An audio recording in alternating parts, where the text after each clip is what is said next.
തെരഞ്ഞെടുപ്പ് വാർത്തകൾ നിങ്ങൾക്കായി സമർപ്പിക്കുന്നത് അൽ ഐൻ KMCC. തിരഞ്ഞെടുപ്പ് വിശേഷങ്ങൾ പകർത്തുവാനായി ഒരു യാത്ര നടത്തിയപ്പോൾ പലയിടങ്ങളിലും കാണാൻ സാധിച്ചത് പല പാർട്ടിക്കാരുടെ ഇതുപോലെയുള്ള ഓരോ കൗണ്ടറുകളാണ്. നമ്മളിപ്പോൾ ഉള്ളത് പൈന്തോങ്ങിലുള്ള LDFന്റെ ഒരു കൗണ്ടറിന് സമീപമാണ്. ഇവിടെ നിരവധി വോട്ടർമാരാണ് ഇവരുടെ അടുത്ത് നിന്നും കടന്നു പോകുന്നത്. ഇതേപോലെ തന്നെ പല സ്ഥലങ്ങളിലും ഒരുപാട് കൗണ്ടറുകൾ വിവിധ പാർട്ടിക്കാർ സജ്ജീകരിച്ചിട്ടുണ്ട്. നമുക്കൊപ്പം ഇടതുപക്ഷ പ്രവർത്തകയായ നിഷ മനോജ് മുൻ മെമ്പറാണ് ചേരുകയാണ്. ഈ ഒരു കൗണ്ടറിലൂടെ എത്ര വോട്ടർമാർ ഇന്ന് കടന്നു പോയിട്ടുണ്ട്? ഇന്ന് ഏകദേശം ഈ ബൂത്തിൽ കലാച്ചി ഗവൺമെൻറ് UP സ്കൂളാണ് ബൂത്തുള്ളത്. 3 ബൂത്താണുള്ളത്. ഇതിൻ്റെ അകത്ത് 900 സംതിങ് വോട്ടുകളുണ്ട്. അതിൻ്റെ അകത്ത് ഏകദേശം ഇപ്പോൾ ഈ ഒരു ടൈം ആകുമ്പോഴത്തെ കനത്ത പോളിംഗ് തന്നെയാണ് ഇവിടെ നടക്കുന്നത്. ഈ ഒരു ടൈം ആകുമ്പോഴത്തേക്ക് ഏകദേശം 600 സംതിങ് വോട്ടോളം ചെയ്ത് കഴിഞ്ഞിട്ടുണ്ട്. വോട്ടർമാർക്ക് ഒരു പ്രയാസവും ഇല്ലാണ്ട് നല്ല രീതിയിൽ 3 ബൂത്തുകൾ ഇവിടെയുണ്ട്. വോട്ടിംഗ് മെഷീൻ്റെ കുറച്ച് ഒരു എന്താ വെച്ചാൽ ഒരു സാവധാനമുള്ള ഒരു ബീപ്പിൽ ശബ്ദം വരുന്ന അതൊഴിച്ചാൽ ബാക്കി വേറെ പ്രശ്നങ്ങളും ഒന്നുമില്ല. നല്ല രീതിയിൽ പോളിംഗ് മുന്നോട്ട് പോകുന്നുണ്ട്. ഇവിടെ നമുക്ക് കാണാൻ കഴിയും ഇവരുടെ സ്ഥാനാർത്ഥിയുടെ ചിഹ്നവും അതേപോലെ തന്നെ അവരുടെ ഫോട്ടോയും പതിപ്പിച്ചുകൊണ്ടുള്ള വിഷറികളുണ്ട്, ക്യാപ്പുണ്ട്, അങ്ങനെയുള്ള ഒരുപാട് സാമഗ്രികളൊക്കെ ആയിട്ടാണ് ഇവർ വോട്ടർമാരെ കാത്തിരിക്കുന്നത്. പോളിംഗ് തുടങ്ങി ഏകദേശം അതിൻ്റെ ആദ്യ പകുതി പിന്നിടുകയാണ്. നിരവധി വോട്ടർമാരാണ് ഓരോ ബൂത്തുകളിലായി ഇങ്ങനെ വോട്ട് രേഖപ്പെടുത്തുവാനായി നിൽക്കുന്നത്.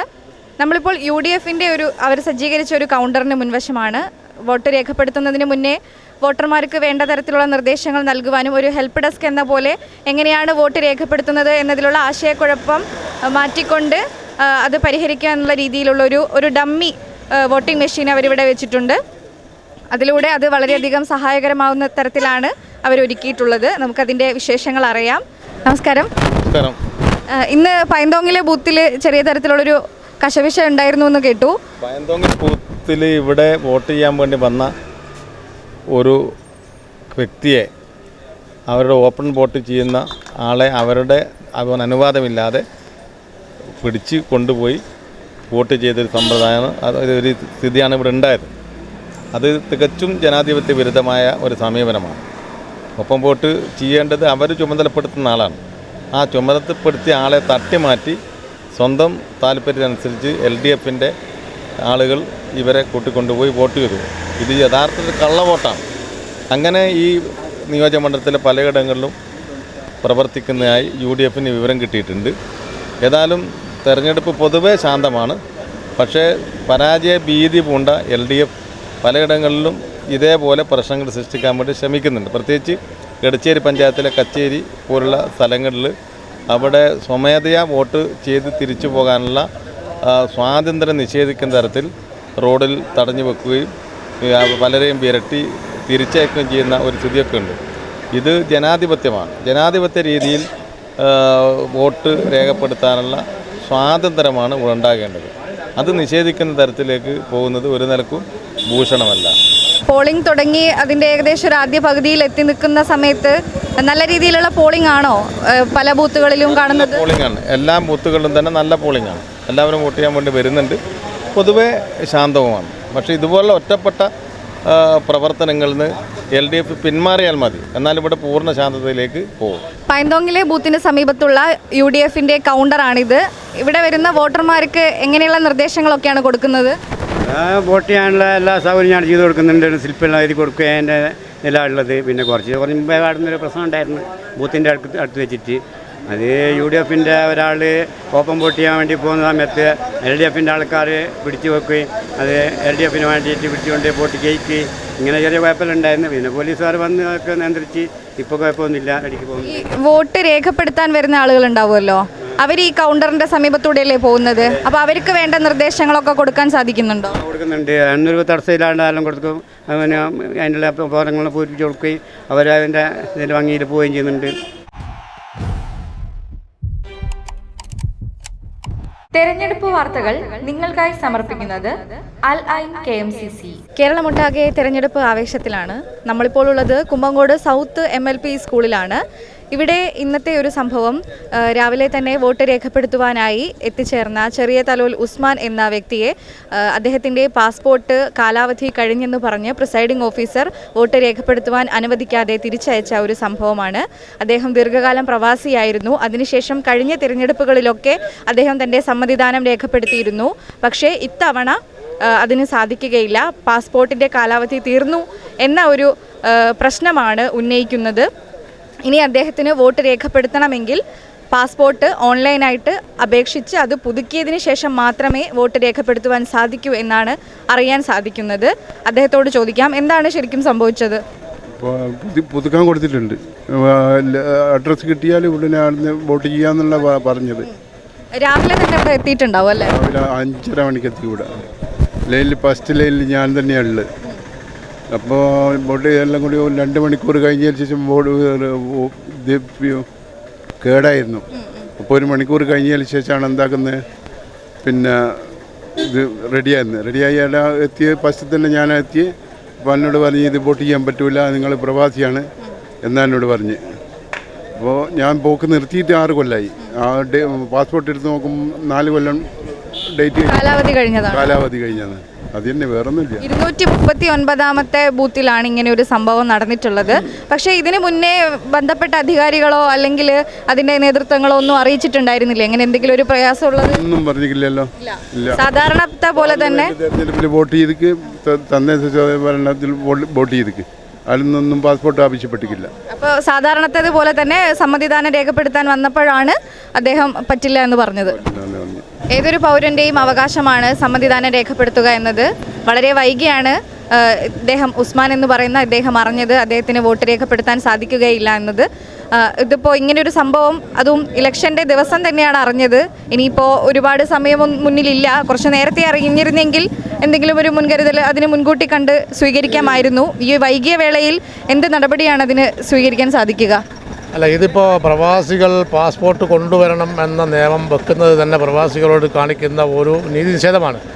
കാരണം പിന്നെ സാധാരണ പട്ടികയിലോ പ്രവാസി പട്ടികയിലാണോ തൻ്റെ വോട്ട് ഉൾപ്പെട്ടതെന്ന് എല്ലാ പ്രവാസിക്കും അറിഞ്ഞോളുന്നില്ല. അപ്പോൾ പെട്ടെന്ന് 2 ദിവസം മുമ്പൊക്കെ വോട്ട് ചെയ്യാൻ വേണ്ടി നാട്ടിൽ നിന്ന് വന്ന ആളുകൾക്ക് ഞാൻ ഏത് പട്ടികയിലാണ് പെട്ടതെന്ന് വരെ അറിഞ്ഞോളുന്നില്ല. അപ്പോൾ അങ്ങനത്തെ ഒരുപാട് ആളുകളോട് വന്ന് ക്യൂവിൽ നിന്ന് അകത്ത് കയറി തിരിച്ചു പോയി പാസ്പോർട്ട് എടുത്ത് വന്ന സാഹചര്യം ഉണ്ടായിട്ടുണ്ട്.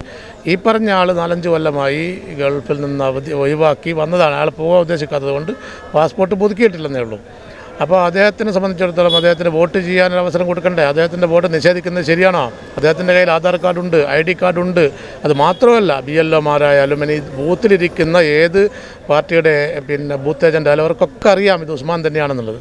അതൊക്കെ അറിഞ്ഞുകൊണ്ട് തന്നെ അയാളുടെ വോട്ടവകാശം നിഷേധിക്കുന്നത് ശരിയല്ല എന്നാണ് ഒരു പ്രവാസി സംഘടന KMCC എന്നുള്ള നിലയ്ക്ക് ഞങ്ങൾക്ക് ശക്തമായ പ്രതിഷേധമുണ്ട്.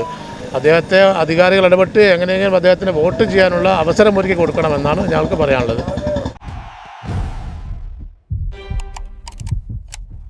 തെരഞ്ഞെടുപ്പ് വാർത്തകൾ നിങ്ങൾക്കായി സമർപ്പിക്കുന്നത് അൽ ഐൻ KMCC. വിഷ്ണുമംഗലത്തെ 217, 218, 219 ബൂത്തുകൾ സ്ഥിതി ചെയ്യുന്ന ഒരു അതിന് സമീപത്തുള്ള ഒരു കൗണ്ടറിലാണ് ഞാനിപ്പോൾ ഉള്ളത്. UDF പ്രവർത്തകർ ഇവിടെ വളരെ തകൃതിയായിട്ടുള്ള അവരുടെ പ്രവർത്തനങ്ങളിലൊക്കെ പുരോഗമിച്ചുകൊണ്ടിരിക്കുകയാണ്. എങ്ങനെയുണ്ട് ഇത്തവണത്തെ തെരഞ്ഞെടുപ്പ് വിശേഷങ്ങളൊക്കെ? തെരഞ്ഞെടുപ്പ് ഭയങ്കര ഹോട്ടാണ്. ഇപ്പോൾ റഷ്യക്ക് കഴിഞ്ഞ പ്രാവശ്യത്തെ കണക്ക് വളരെ കുറവാണ് തിരക്ക്. ചിലപ്പോൾ ഈ പ്രാവശ്യം 3 ഡിവിഷനായിട്ടാണത് വരുന്നത് ഉണ്ട്. കഴിഞ്ഞ പ്രാവശ്യമൊക്കെ ഒരു ബൂത്തിലൊക്കെ 1500 വോട്ടിൻ്റെ മേലൊക്കെ ഉണ്ടായിരുന്നു. ഇപ്പോൾ പ്രാവശ്യം ഇപ്പോൾ 900 അതിൻ്റെ ചോടെയാണല്ലോ. അപ്പോൾ അതിൻ്റെതായ റഷ് കുറവുണ്ട്. ഇപ്പോൾ എന്നാലും എല്ലാം ഉഷാറായിട്ട് തന്നെ യൂത്തിനെ പ്രതിനിധീകരിക്കുന്ന ഒരു സ്ഥാനാർത്ഥിയാണ്. അതുകൊണ്ട് ഒരു ആവേശമുണ്ടോ? വിജയപ്രതീക്ഷയും വളരെ ആവേശവും. ഇവിടെ രാവിലെ തൊട്ടുണ്ടോ? കാലത്ത് ഒരു 5 മണിയിട്ട് ഇവിടെ ഉണ്ടായിരുന്നു. അപ്പോൾ മോക്ക് പോൾ നടക്കുന്ന സമയത്ത് തൊട്ട് ഇവിടെ ഉണ്ടായിരുന്നു. ഈ കഴിഞ്ഞ ദിവസങ്ങളിലൊക്കെ തെരഞ്ഞെടുപ്പിനോടനുബന്ധിച്ചുള്ള പ്രവർത്തനങ്ങളൊക്കെ എങ്ങനെയുണ്ടായിരുന്നു? പ്രവർത്തനങ്ങൾ സജീവമാണെന്നല്ലേ? സജീവമാണ്. അപ്പോൾ എല്ലാവരും ആക്റ്റീവാണ്, വളരെ ആക്റ്റീവാണ്. അഭിജിത്ത് ജയിക്കൂലേ? ഓരോ ബൂത്തിന് സമീപവും നിരവധി നേതാക്കന്മാരാണ് അവിടുത്തെ കാര്യങ്ങളൊക്കെ നിയന്ത്രിക്കുവാനും നിർദ്ദേശങ്ങൾ നൽകുവാനും ഒക്കെ ആയിട്ട് എത്തിച്ചേർന്നിരിക്കുന്നത്. നമുക്കൊപ്പം നാദാപുരം ഗ്രാമപഞ്ചായത്ത് പ്രസിഡന്റ് സഫീറ മൂന്നാംകുനി ചേരുകയാണ്. നാദാപുരം ഗ്രാമപഞ്ചായത്ത് പരിധിയിലുള്ള പോളിംഗ് ഒക്കെ എങ്ങനെയുണ്ട്? വളരെ നല്ല രീതിയിലുള്ള പോളിംഗാണ് ഈ സമയമാകുമ്പോഴേക്ക് നടക്കുന്നത്. മുൻകാലങ്ങളിൽ നിന്ന് വ്യത്യസ്തമായിട്ട് ആളുകൾ കൂട്ടത്തോടെ വരികയും നിലവിലിപ്പോഴത്തെ നമ്മുടെ ബൂത്തിൽ 217, 18, 19 ബൂത്താണ് ഇവിടെ നടക്കുന്നത്. അവിടെ ഒരു സമയത്തും ഗ്യാപ്പില്ലാതെ ആളുകൾ വന്നുകൊണ്ടിരിക്കുന്നുണ്ട്. അതേപോലെ പിന്നെ വരുന്ന വോട്ടുകൾ തീർച്ചയായും ഒരു UDFന് അനുകൂലമായിട്ടുള്ള തരംഗം തന്നെയാണ് എന്നാണ് മനസ്സിലാവുന്നത്. ഇവിടെ ഇപ്പോൾ വിഷ്ണുമംഗലം അവിടെയുള്ള LP സ്കൂളിലാണ്. വേറെ ഏതൊക്കെ ബൂത്തുകളിൽ നിന്ന് പോയി? നാദാപുരം ഗവൺമെൻറ് UP, അതേപോലെ തന്നെ വയലിൻ സ്കൂൾ എന്ന് പറയുന്ന നാദാപുരം നോർത്ത് MLP, അവിടെയൊക്കെ ഇതേ അവസ്ഥ തന്നെയാണ്. പിന്നെ ഇവിടെ തന്നെ എൻ്റെ സ്വന്തം വീട് നിൽക്കുന്ന ബൂത്തായതുകൊണ്ട് ഇവിടെ സജീവമായിട്ട് കൂടുതൽ ആവശ്യം ഇവിടെയാണ്. അതുകൊണ്ട് അവിടെയെല്ലാം ജസ്റ്റ് ഒരു പോയി വരുത്താണ്. ബാക്കി ഇവിടെ തന്നെ. വോട്ടർമാരുടെ ഒരു പ്രതികരണമൊക്കെ എങ്ങനെയുണ്ട്? വളരെ പോസിറ്റീവായിട്ടുള്ള, വളരെ പ്രതീക്ഷ നൽകുന്ന പ്രതികരണമാണ്. നാദാപുരത്തിൻ്റെ മാറ്റത്തെക്കുറിച്ചുള്ള പ്രതീക്ഷയാണ് എല്ലാവരും പങ്കുവെക്കുന്നത്. ഏറെ ദിവസങ്ങളായിട്ടുള്ള ഒരുക്കങ്ങൾക്കിടയിൽ അല്ലേ ഇന്ന് ഒരു അവസാനമായിട്ട് അതിൻ്റെ ഒരു അതെ, അവസാനമായി അതിൽ ഒരു ചെറിയ പ്രയാസം വരുന്നതെന്ന് പറഞ്ഞാൽ നമ്മുടെ ഈ ഒരു ഇതുണ്ടല്ലോ, വോട്ടിംഗ് മെഷീനുമായി ബന്ധപ്പെട്ട് ചെറിയൊരു മന്ദതയുണ്ട് എന്നല്ലാതെ വേറൊരു തരത്തിലുള്ള പ്രയാസങ്ങളും ഇല്ല. പിന്നെ പെട്ടെന്ന് വന്ന് വളരെ ചെറിയ ഒരു ഷോർട്ട് പീരീഡിലുള്ള ഒരു തെരഞ്ഞെടുപ്പിൻ്റെ പ്രക്രിയകളായതുകൊണ്ട് കുറച്ച് നല്ല എഫേർട്ട് എല്ലാവരും എടുത്തിട്ടുണ്ട്. എന്തായാലും ഇന്ന് വൈകുന്നേരം ആകുമ്പോഴേക്ക് നല്ല ഒരു പ്രതീക്ഷയോടുകൂടി നല്ല റിസൾട്ട് ഉണ്ടാകുമെന്നുള്ള പ്രതീക്ഷയോടുകൂടിയാണ് ഞങ്ങളൊക്കെ ഉള്ളത്. അതോടൊപ്പം ഒരു സംശയം എന്താ വെച്ചാൽ മിക്ക ബൂത്തിലും വരുന്ന ഒരു പ്രതിസന്ധി സമയം വൈകുന്നത് ഈ സീനിയർ സിറ്റിസൺ അതേപോലെ ഓപ്പൺ വോട്ട് ഒക്കെ ചെയ്യുന്നതിന് അതുകൊണ്ട് കുറച്ച് ലേറ്റ് ആവുന്നതിനൊക്കെ ഉണ്ട്. അപ്പോൾ അങ്ങനെയുള്ള ആളുകൾക്ക് പ്രത്യേക തരത്തിലുള്ള എന്തെങ്കിലും സൗകര്യങ്ങളോ സജ്ജീകരണങ്ങളോ ഒരുക്കിയിട്ടുണ്ടോ? സീനിയർ സിറ്റിസണ് പ്രത്യേകമായിട്ട് കൗണ്ടറോ അങ്ങനെ എന്തെങ്കിലും? സീനിയർ സിറ്റിസണിൽ 85 വയസ്സിന് മേലെയുള്ളത് അവർ വീട്ടിൽ പോയി ചെയ്ത് കഴിഞ്ഞു. പക്ഷേ ഇപ്പോൾ വയ്യാതിരിക്കുന്ന ആളുകൾക്ക് ഇവിടെ ഇപ്പോൾ നിലവിൽ ഞാൻ അത് കണ്ടുകൊണ്ടിരുന്നു അവരോട് പറഞ്ഞിട്ടുണ്ട്. അതായത് പിന്നെ ആ ഒരു പ്രയാസം എന്ന് പറഞ്ഞാൽ ഒരുപാട് പേര് ഓപ്പൺ വോട്ടിന് വേണ്ടി നിൽക്കുന്നുണ്ട്. അപ്പോൾ അവർ ഒരു 3 or 4 നോർമലി ചെയ്യുന്നവർ ചെയ്ത് കഴിഞ്ഞിട്ടാണ് ഓപ്പൺ വോട്ടിന് അവർക്ക് അവസരം കൊടുക്കുന്നത്. അപ്പോൾ വയ്യാതിരിക്കുന്നവർ കൂടുതൽ പേര് കാത്തു നിൽക്കുന്ന അവരുടെ നീണ്ട ക്യൂ വരുന്ന ഒരു സാഹചര്യം ഇപ്പോൾ നിലവിൽ എല്ലാ ബൂത്തുകളിലും ഉണ്ട്. അത് ഞാനത് സംസാരിച്ചപ്പോൾ എന്നോട് പറഞ്ഞത് അവർക്ക് പ്രയാസം വരുന്നത് റിപ്പോർട്ടിങ്ങിൻ്റെ സമയത്ത് കൂടുതൽ ഓപ്പൺ വോട്ട് വരുന്ന സമയത്ത് പരിശോധനയ്ക്ക് ഉണ്ടാവും എന്നുള്ളതാണ് അവർക്കുള്ള പ്രയാസം. പക്ഷെ എന്നിരുന്നാലും വയ്യാതെ പിന്നെ ചില സർജറിയൊക്കെ കഴിഞ്ഞ് എമർജൻസി ആയിട്ട് വരുന്ന ആളുകളെ പെട്ടെന്ന് കയറ്റാനുള്ളൊരു സംവിധാനം വേണമെന്ന് ചെയ്യുന്നുണ്ട്. പക്ഷെ ഒന്നുകൂടി അതിനൊരു സ്പീഡപ്പ് ആവണം എന്നുള്ളൊരു ആവശ്യം കൂടി അവരെ അറിയിച്ചിട്ടുണ്ട്. ഒരുപാട് സമയം അവരിങ്ങനെ കാത്തിരിക്കുന്നത് വലിയ ബുദ്ധിമുട്ടാണല്ലോ, അതൊരു പ്രയാസമായിട്ട് വരുന്നുണ്ട്. അപ്പോൾ അതിന് വേണ്ട നടപടികൾ പറഞ്ഞിട്ടുണ്ട്, അവരുടെ ശ്രദ്ധപ്പെടുത്തിയിട്ടുണ്ട്. ഇപ്പോൾ കുഴപ്പമില്ലാണ്ട് സ്മൂത്തായിട്ടത് കൊണ്ടുപോകുന്നുണ്ട്. തെരഞ്ഞെടുപ്പ് വാർത്തകൾ നിങ്ങൾക്കായി സമർപ്പിക്കുന്നത് അൽ ഐൻ KMCC. ജാതിയേരി MLP സ്കൂളിൽ സജ്ജീകരിച്ച ബൂത്തിന് സമീപമാണ് ഞാനിപ്പോൾ നിൽക്കുന്നത്. നമുക്കൊപ്പം ചെക്കാട് ഗ്രാമപഞ്ചായത്ത് സ്റ്റാൻഡിംഗ് കമ്മിറ്റി ചെയർമാൻ അഹമ്മദ് കുറുവയിൽ ചേരുന്നു. ഇവിടെ എത്ര ബൂത്തുകളാണ് ഒരുക്കിയിട്ടുള്ളത്? 73, 74, 75 ബൂത്തുകളാണ് ജാതിയേരി MLP സ്കൂളിലുള്ളത്. ഇവിടെ രാവിലെ തന്നെ നല്ല ക്യൂ ഉണ്ടായിരുന്നു. നല്ല ജനപങ്കാളിത്തം ഇപ്പോഴും ഇവിടെ നിലനിൽക്കുന്നുണ്ട്. എന്തായാലും ഇവിടെ ഒരു 80-85% പോൾ ചെയ്യുമെന്നാണ് ഇപ്പോഴത്തെ ഇത് കാണുമ്പോൾ മനസ്സിലാവുന്നത്. മറ്റെന്തെങ്കിലും തകരാറ് സാധാരണ തെരഞ്ഞെടുപ്പിൻ്റെ സമയത്ത് വോട്ടിംഗ് മെഷീൻ്റെ ബുദ്ധിമുട്ടുകളൊക്കെ കേൾക്കാറുണ്ടല്ലോ, അത്തരത്തിൽ എന്തെങ്കിലും പ്രയാസങ്ങൾ ഉണ്ടായിരുന്നോ? ഇല്ല, ഇവിടെ 3 ബൂത്തിലും ഇതുവരെ ഒരു പ്രയാസവും ഇല്ലാതെ നല്ല നിലക്കാണ് നടന്നു പോകുന്നത്. വോട്ടർമാർക്ക് എന്തെങ്കിലും തരത്തിലുള്ള കുടിവെള്ള സൗകര്യങ്ങളൊക്കെ ഒരുക്കിയിട്ടുണ്ടോ? ഇവിടെ കുടിവെള്ളം ഇവിടുത്തെ നാട്ടുകാർ തന്നെ അതിനുള്ള കുടിവെള്ള സൗകര്യവും പിന്നെ ഈ വെയിലത്ത് തടയാൻ വേണ്ടിയിട്ടുള്ള പന്തലൊക്കെ ഇവിടെ സജ്ജീകരിച്ചിട്ടുണ്ട്. എന്തായാലും വോട്ടർമാർക്ക് നല്ല ഹാപ്പി ആയിട്ടാണ് ഓരോരുത്തരും വോട്ട് ചെയ്ത് പോകുന്നത്. നല്ല ചൂടാണ്, പക്ഷെ അതിൻ്റെതായ പ്രയാസങ്ങളൊന്നും ഇല്ലാതെ വളരെ നല്ല രീതിയിൽ വോട്ട് ചെയ്ത് വീട്ടിലേക്ക് മടങ്ങി പോകാനുള്ള സൗകര്യങ്ങളൊക്കെയാണ് അല്ലേ? ഓക്കെ, അത് അങ്ങനെ തന്നെയാണുള്ളത്.